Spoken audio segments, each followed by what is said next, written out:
Let me ask you something. You know you should save money. You know you shouldn't blow your paycheck the second it hits your account. You know that buying a coffee every morning is probably not helping your retirement fund. You know all of this. So why do you still do it? It's not because you're irresponsible. It's not because you don't care. It's because your brain, the one doing all that knowing, is actively working against you. And it has been since the day you were born. Here's the thing nobody tells you about the human brain. It wasn't built for the modern financial world. It was built for survival. It was built to keep you alive on the savannah 50,000 years ago, where the biggest threat wasn't credit card debt. It was getting eaten. And that ancient wiring? It's still running the show. Every financial decision you make goes through a brain that, at its core, is still scanning the horizon for predators. The rational part of you knows a 401k is important, but the ancient part of you really wants that new phone right now. This is called present bias, and it might be the single most destructive financial force in your life. The idea is simple. Your brain dramatically overvalues things that are available right now, and dramatically undervalues things that are in the future. Not a little bit, a lot. Studies have shown that people will choose $100 today over $110 next week. That's a 10% return in 7 days. No investment on earth offers that.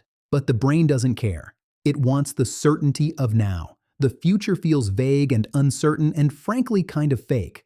Right now feels real.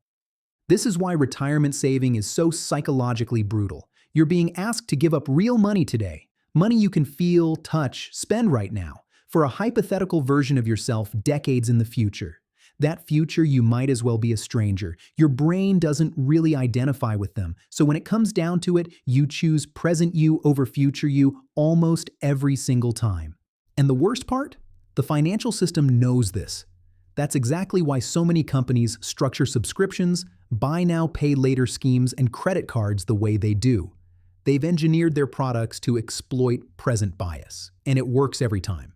Now let's talk about loss aversion. This one was discovered by two psychologists, Daniel Kahneman and Amos Tversky, and it fundamentally changed how we understand human decision-making. Here's the finding. Losing something hurts about twice as much as gaining the same thing feels good. Twice. Losing $50 feels roughly as bad as winning $100 feels good.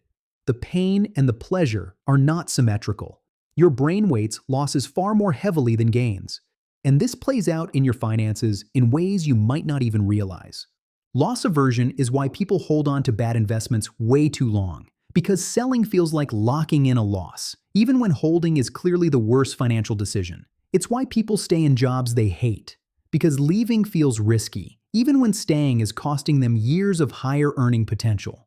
It's why people keep money in a savings account, earning 1% interest instead of investing it. Because investing feels like it could go wrong, and the brain cannot stand the idea of things going wrong. The funny thing is, the safest option often feels the most dangerous, and the riskiest option often feels the safest. Your brain is wired backwards for wealth building. Let's talk about social comparison. Humans are deeply, fundamentally social creatures. For most of human history, being accepted by your group was literally a survival mechanism. Being cast out meant death. So your brain evolved to be hyper-aware of where you stand relative to everyone around you. In the modern world, that ancient social radar has become a financial weapon pointed directly at your wallet. When your neighbor gets a new car, something in your brain registers that as a threat. Not consciously, but the discomfort is real. The pressure to match, to keep up, to not fall behind, it's not vanity. It's ancient survival circuitry firing in completely the wrong context. This is the engine behind what people call lifestyle inflation. Every time your income goes up, your spending somehow goes up to match it. You get a raise? Great. But now you're in a slightly nicer apartment, driving a slightly newer car, eating out a little more. Your standard of living rises to meet your income, and you end up just as stretched as before, just at a higher level.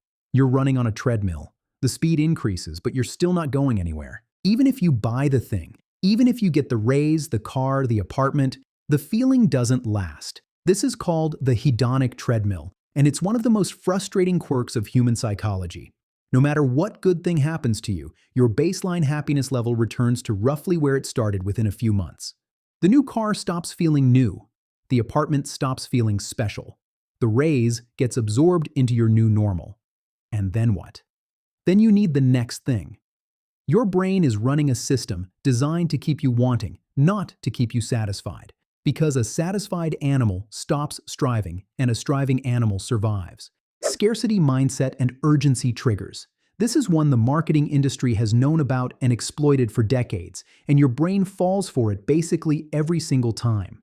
When something appears scarce, limited stock, limited time, only 3 left, your brain shifts into a different mode. Rational evaluation shuts down and acquisition instinct kicks in. This is ancient too. If you were a hunter-gatherer and food was scarce, the correct response was to grab as much as you could right now. Hesitation meant going hungry. So your brain wired in a panic response to scarcity. And now companies just put limited time offer on literally everything, and your inner caveman goes absolutely haywire. And even when people do manage to save and invest and do everything right, the anxiety doesn't go away. Because there's another bias at play. People who grow up without financial security often develop a deep, persistent anxiety around money that doesn't switch off even when the numbers objectively look fine. The brain learned that money is dangerous to run out of, and it will not forget that lesson no matter how many times you check your account balance. It's like a smoke alarm that keeps going off even when there's no fire. Useful programming in tough times. Exhausting programming when you're actually okay. There's also decision fatigue to consider. Your brain has a finite amount of cognitive energy for making good decisions. By the time you've made 100 small choices throughout the day, what to eat, what to wear, how to respond to emails, your prefrontal cortex, the rational decision-making part, is genuinely running low. And when cognitive energy runs out, your brain defaults to shortcuts. In financial terms, that usually means going for the easiest option, the most familiar option, or just giving into impulse. This is why those impulse buys at the checkout line are so effective. You're not irrational. You're depleted. The game is rigged. Now here's a mistake that almost everyone makes, that is almost entirely driven by all of these biases combined. The plan to save what's left over at the end of the month. Sounds reasonable, right? You spend what you need, and whatever's left, you save. Except present bias means present you will always find a use for the money. Loss aversion means cutting back never feels possible. The hedonic treadmill means your lifestyle expands to fill the space. And by the end of the month, there is no money left. Every single time. The behavioral economists figured out a better system. It's called paying yourself first. The principle is simple. Before you spend a single dollar, you move money to savings and investments automatically. You remove the decision entirely. Present you never gets to evaluate whether to save. The money is gone before your bias-ridden brain gets a vote. This is why automatic contributions to a 401k or an IRA work so well psychologically. It's not magic, it's just engineering your system so that your brain's weaknesses don't get a chance to fire. And that's really the key insight here. You can't think your way out of these biases in the moment. You can't just decide to not be human. But you can design your financial life around them. You can automate the behaviors you want. You can remove friction from saving and add friction to spending. You can set rules in calm moments that protect you from yourself in weak moments. The goal isn't to win a battle against your own brain every single day. That's exhausting, and you'll lose eventually. The goal is to build a system where your brain doesn't have to fight as hard. So practically speaking, a few things that actually work. Set up automatic transfers on payday so the savings decision is already made.